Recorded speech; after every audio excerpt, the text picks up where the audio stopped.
Une chambre minuscule, louée 300 francs la semaine, 1200 francs par mois. Pour le même prix, un véritable cagibi de 2 mètres sur 1 mètre 50. Le seul espace de rangement se trouve sous le lit. Au bout du couloir, 2 boxes séparées par une fine cloison. Chaque lit coûte 400 francs la semaine.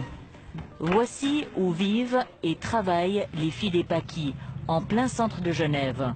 Des chambres avec ou sans fenêtres, louées à prix d'or. Amanda est camerounaise, travailleuse du sexe depuis une dizaine d'années. Elle a 54 ans. Ce petit espace est toute sa vie.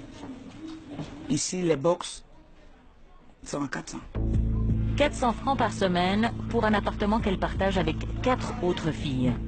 L'espace a été divisé pour faire un maximum de profit. Pas de salon, une cuisine borgne, partout des cloisons supplémentaires. Selon nos calculs, le loyer encaissé pour cet appartement se monte à 8 400 francs par mois. Maintenant, nous travaillons juste pour payer le loyer. Oui, je trouve que c'est de l'exploitation parce que si tu demandes à baisser, on te demande de libérer. Dans ces appartements, on partage tout. Les odeurs, le bruit, une promiscuité à tarif exorbitant. Le loyer est payé chaque lundi en cash dans une enveloppe glissée dans cette boîte aux lettres. Quand il vient ouvrir le train. Quand il n'est pas trouvé l'argent, il t'appelle et te demande pourquoi tu n'as pas mis l'argent. Mais finalement, qui encaisse? Qui profite de la situation? C'est de tout un système pyramidal qui s'est mis en place où il y a le propriétaire, la régie, le bailleur, le gérant et après encore des hommes ou des femmes de main qui vont encaisser l'argent. Chacun prend sa part et au bout de la chaîne, il y a les travailleuses du sexe qui s'en sortent plus.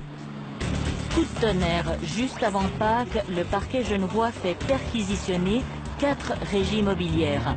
La régie du Rhône, Burgère, Granges et Bordier. Depuis des mois, le ministère public enquête sur des propriétaires soupçonnés d'usure et de pratiquer des loyers abusifs. Tout le monde se demande si les régies sont aussi visées. Non, pas du tout. Je le rappelle que la procédure, elle vise quelques propriétaires et non pas les régies. Il y a une confusion, je pense, dans les esprits quand on a dit que des régies étaient perquisitionnées. C'est simplement que le ministère public, pour mener leur enquête contre ces quelques propriétaires, avait besoin de certains documents. Ces documents sont notamment, à mon avis, les contrats de baux. Je dis à mon avis parce que je n'ai pas accès à la procédure. Ces contrats de baux se trouvent en général dans les régies. Il y a des jours que tu peux bien travailler, tu peux même faire 500 plus, mais il y a des jours que tu n'as rien. Il y a une semaine que tu n'arrives pas à payer ton loyer. Mais il faut manger, on a aussi des enfants. Pour l'association de défense des travailleuses du sexe, l'ASPASI, loyer abusif et usure touchent la quasi-totalité des immeubles dédiés à la prostitution au Paquis.